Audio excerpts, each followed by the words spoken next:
నమస్కారం. ఘంటారావానికి స్వాగతం. ముందుగా ప్రధాన అంశాలు. 24 కోట్ల సీఎంఆర్ఎఫ్ నిధుల విడుదలకు సీఎం ఆమోదం.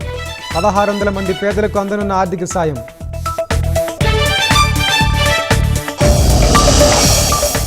దుర్గమ్మను దర్శించుకోవడం సంతోషంగా ఉందన్న సీఎం. జగన్మాత ఆశీస్సులు ప్రజలందరిపై ఉండాలని ఆకాంక్ష.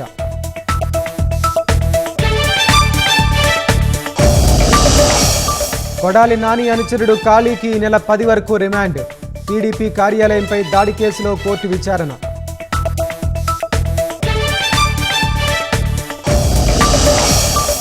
బాపట్ల జిల్లా కొత్తపాలెంలో భర్తను చంపిన భార్య. మద్యం మత్తులో తరచూ గొడవ పడుతున్నాడని హత్య.